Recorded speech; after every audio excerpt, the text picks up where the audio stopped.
NTA International.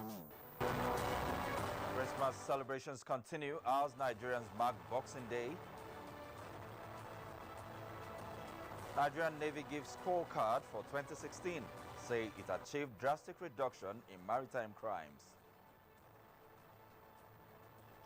Ensure Boko Haram does not regroup. Chief of Army Staff urges security agencies in the northeast. Correspondent on special assignment takes a look at the challenges of cotton production in Nigeria. Great to have you join us on the news on NTA International. I am Ifeanyi Okafor. Compliments of the season. And top on our news, today is Boxing Day, a national holiday in many countries to allow the citizens rejoice as well as present and receive gifts from their loved ones in the spirit of the Yuletide season. Timothy Yusuf now tells us how the day was marked in Abuja, Nigeria's capital. Literally speaking, one would confuse Boxing Day with boxing or pugilistic competition. But the concept of Boxing Day has its roots in the liturgical calendar of the Western Christianity. It does actually mean it is a time of opening your box, opening your box, B-O-X. Precisely in Britain, Boxing Day is celebrated a day after Christmas. We don't really practice it here, but abroad in the Western culture, like the United Kingdom mainly, people go and drop gifts for their friends and neighbors and loved ones. Elsewhere in the world, Boxing Day, or the day after Christmas, is celebrated for different reasons with the declaration of holidays. What is the concept of Boxing Day here in Nigeria? At Christmas, people will usually receive gifts and store the gifts in boxes. Now, the day after Christmas, after the celebration, everybody brings his gift out and then begins to open the box and to know what is there. Some to keep and some to share with other people. I believe that it's a day that people should demonstrate the spirit of Christmas, opening their gifts and also sharing gifts. For me, I feel like every day should be Christmas because every day there should be a reason to give. In addition to unwrapping of gifts on Boxing Day, many families here in Nigeria extend their Christmas celebrations by visiting places of interest and engaging in some pastime activities. In Abuja, Timothy Yusuf, NTA News. And still in the spirit of giving, the wife of the president, Aisha Buhari, has put smiles on the faces of women and children at the Children's Hospital in Lagos. The wife of the Senate President, Toyin Saraki, who represented the wife of the president, said the gesture is in line with the Future Assured program in the spirit of Christmas. Abdullahi Mohammed reports. I bring you a Merry Christmas greeting. Love, care, and the spirit of sharing were what the Future Assured Initiative delegation took to those children and women who needed most at the Mercy Street Children's Hospital and Lagos Island Maternity Hospital. The wife of the Senate President, who led the delegation on behalf of the wife of the President, Aisha Buhari, went from bed to bed handing out gifts to the children and women who, due to certain circumstances, had to spend their Christmas in hospital. To drive meaningful development in any society, the elements of peace, justice, fairness, and honesty must be strong and visible. Guests on NTA's Good Morning Nigeria emphasized the need for respect for one another, irrespective of tribe and religion. Aisha Obali reports. At this period of festivity, different groups continue to preach peace and love. So are the guests on the program today, as they speak on spreading the message of peace and unity, emphasizing the need for leaders to take the lead in promoting peace and unity. The guests also expressed displeasure over the waning sense of unity and nationalism among Nigerians. So peace is fundamental to human existence. And all scriptures, all religions, in fact, Christianity is embedded in peace. And of course, our readiness to be our brother's keepers. That they must hammer on the nature of within our political system. Sit down because there are certain benefits accruable to you and you turn the other eyes. The quality of development is predicated on the quality of thought, purpose, and intention of our leadership at every sphere of life. While they call on religious leaders to always ensure clarity of messages to followers, they suggested promotion of peace rather than grudge and hate. Virtues such as love, kindness, equity, justice, honesty, and truth were also highlighted as key in building a virile society. In Abuja, Aisha Obaali, NTA News. Still focusing on peace and unity, security agencies in the Northeast must sustain closer cooperation and coordination to ensure that Boko Haram do not regroup. The Chief of Army Staff, Lieutenant General Tukuru Burtai, said this during the reopening of the Maiduguri-Gubio-Damase and Maiduguri-Mongunu roads. Defense correspondent Ismail Musa has details. Baga town is known for its huge fish potentials, while the Damasak axis, rich in agricultural produce, connect Niger Republic, where inter-border commercial activities are conducted. The two routes have remained closed for about 3 years due to several severe attacks by Boko Haram, destroying both lives and properties in the area. It linked with the lecture of over almost, I can say, up to 10 to 15,000 people that are living and the benefit with this road. To the people and Governor of Borno State, Kashim Shettima, there is no better Christmas gift this festive period than the recent recapturing of the dreaded Sambisa forest, and described 2016 as a year of success and victory in the fight against insurgency. Some international organizations are renting houses in Maiduguri for 5 years, thinking that this madness will continue for the next 5 years. This madness is coming to an end, and by the grace of God, our people are going back to their homes. Members of the military operating here are properly catered for and are being paid their dues appropriately and at the right time. So no any form of inducement should be given to them. The army chief and representative of Borno State government had a ceremonial historic drive through the reopened Maiduguri-Gubio-Damasak road. From Damasak local government of Borno State, Ismail Musa, NTA News. In the meantime, the federal government has congratulated the gallant troops of the Nigerian military for finally seizing the Sambisa forest from the Boko Haram terrorists and securing the Northeast, paving the way for the reopening of 2 strategic roads in Borno State. The Minister of Information and Culture, Lai Mohammed, in a statement issued by his special assistant, Shegun Adeyemi, appealed to Nigerians to continue to support the troops as they clear remnants of the terrorists who are now on the run. He also appealed for increased vigilance among Nigerians as Boko Haram escapees seek to integrate themselves into communities far and near, saying eternal vigilance is the price of freedom. The minister urged Nigerians to keep the gallant and victorious troops in their prayers and to also imbibe the mantra of "if you see something, say something," as a way of ensuring that no escaped terrorist is able to wreak havoc in their communities.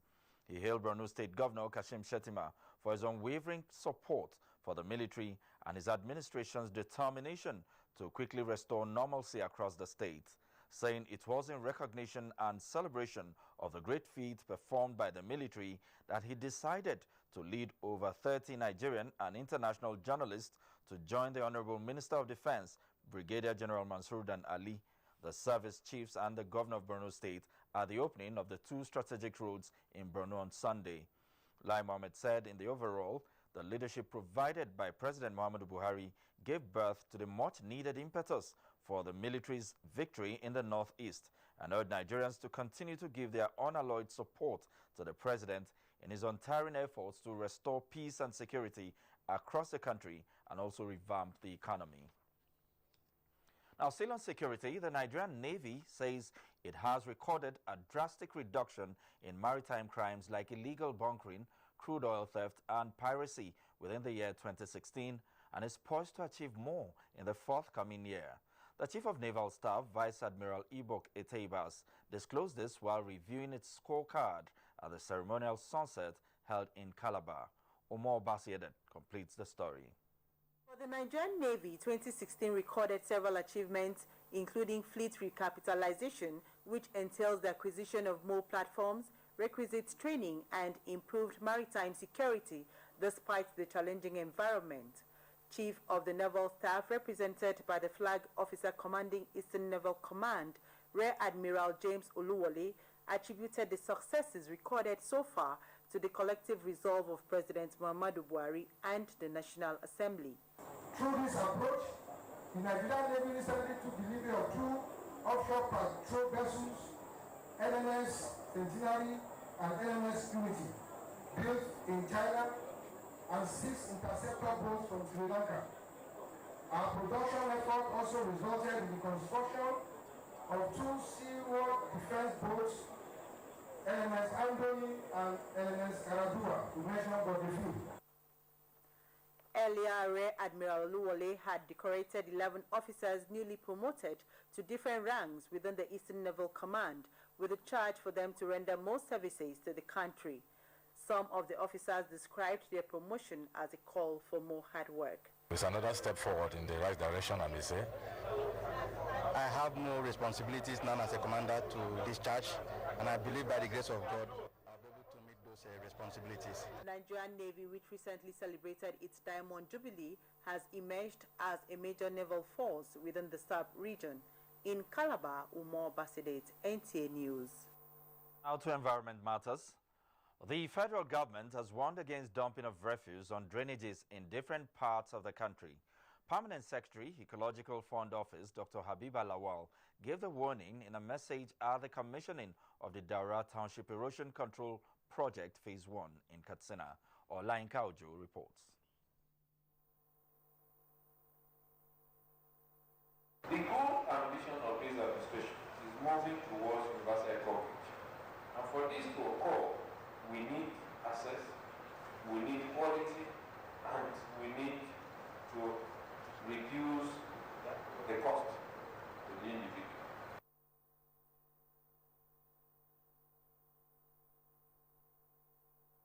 As for the mix-up there. And now moving on, the spate of fire outbreaks being recorded day in, day out in the country with attendant loss of lives and property has become worrisome.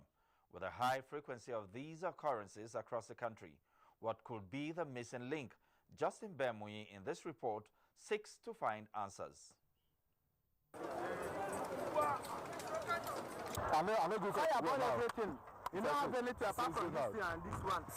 Raging infernos, very unfortunate scenarios which safety experts, however, say are largely evitable.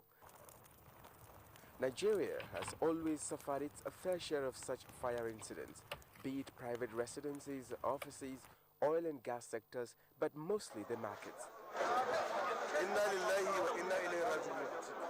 Citing available statistics from the Federal Fire Service provides that from January 2015 to June 2016 alone, 809 fire incidents were recorded, with 29 lives lost and over 17 billion naira worth of property scorched and burnt down to ashes. All these records come from Abuja and Lagos tragedies alone. With close consideration of this alarming proportion of fire outbreaks in the country, with relatively poor firefighting services, Badanga Ahmed, a fire safety professional, attributes the development to low public awareness for proactiveness and calls for restructuring of the fire service. The states are independent from the federal. So currently most of the state fire services are the liability state. The Federal Fire Service, having the mandate of checking the trend of fire incidents in the country, affirms a renewed commitment towards an improved service delivery. We are looking out for a best performance from Nigerian Fire Service, because now most of these state governments are picking up. And then with what we have in favor now, we as well, we are aspiring to the state to augment the lapses that is already in existence in the state. On the case of frequent market fires, experts say hazardous building, unplanned state of the markets and poor electrification render the markets prone to fire outbreaks. The way our markets are planned matters so much. They don't put into consideration about the safety of their goods. the safety of the people, they don't put into consideration. So what I'm trying to say is that all those in charge of the market should liaise with fire service. In times like this, when the season is dry and said to be exclusively prone to fire outbreaks, the Federal Fire Service enlightens the public that proactiveness remains the key. We should not smoke, do not smoke while you're on bed. So we should avoid putting a candle on tables. Then matches. You don't have to leave your matches or lighter, very close to where children can actually take. People taking petrol in jerry can and taking to their homes, we should avoid it. The effectiveness of the Federal Fire Service alone, fire safety experts say, is not enough to address the trend of fire outbreaks.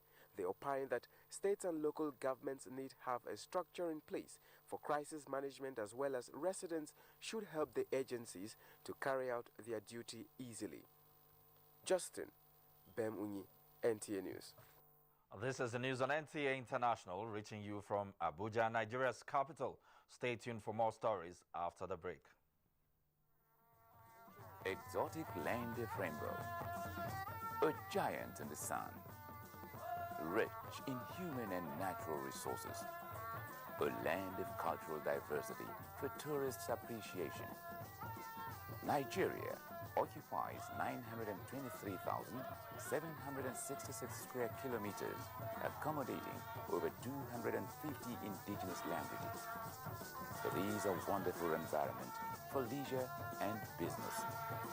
Nigeria, land of milk and honey, a paradise for tourists.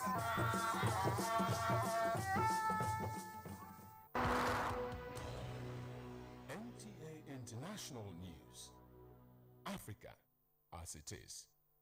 Great to have you back on the news on NTA International. Drought and soil degradation, coupled with a high cost of chemicals, have been observed as major factors responsible for the decline in cotton production in Nigeria. Now that the federal government is to revive the cotton and textile industries, agriculture correspondent Musa Babaliu takes a look at the challenges associated with cotton and the way forward. Cotton is a soft and fluffy fiber that grows in a ball-like shape around the plant. The plant is a shrub that is native to tropical and subtropical regions around the world, including Nigeria. The cotton industry is said to have a considerable economic importance for the well-being of Nigeria, as it provides foreign exchange earnings and also serves as a source of raw materials for textile factories. In recent times, however, cotton contribution to the economy is on the decline, as most of the farmers are gradually abandoning its production and switching to other crops. The reasons are high cost of chemicals to control insect infestation. We normally spend money much on chemical, like snapper and other things, to prevent it. Bollworm, when it affects the cotton farm, you're having low yield, you're having the number of balls you may get is reduced. This is expected to become history as new variety of cotton is being introduced by the federal government. BT cotton is a cotton variety that has been transformed to show resistance to bollworm infestation. Farmers that are planting BT cotton they are no longer required to spray their farm. This technology can contribute a lot to revamping our industries, contribute to food security. The seeds are undergoing trial before it's released to farmers. In Abuja, Musa Baba Aliyu, NTA News. Away from agriculture to housing, the approval of 13 billion naira for mortgage refinancing for civil servants has been described as the evidence that the federal government is committed to making life better for Nigerians. Executive Secretary, Federal Government Staff Housing Board, Hannah Tufika, said this in an exclusive interview with Adebola Brookslyn Sunday. Research indicates that housing deficit in Nigeria is about 17 million. The increasing demand for housing loans by civil servants prompted the approval of the 13 billion naira loan by President Muhammadu Buhari. The present government is so passionate about ensuring that Nigerians own their own homes as their welfare policy. Before the first tenure of this government ends, we should be able to bridge the gap that exists, in the housing deficit. On whether civil servants from all ministries, departments, and agencies can benefit from the loan, Dr. Fika said, all public servants, as indicated in the law establishing the board, will draw from the 13 billion naira as a motivating factor for them to deliver the process of the change agenda of the present administration. She said staff welfare is a priority in President Muhammadu Buhari's administration, and the office of the head of the civil service of the Federation is leaving no stone unturned to ensure that workers' motivation become a reality, especially through the provision of affordable housing. Adebola, Brooklyn Sunday, NTA News. Next is Chiazala Mekie with stories from the financial sector.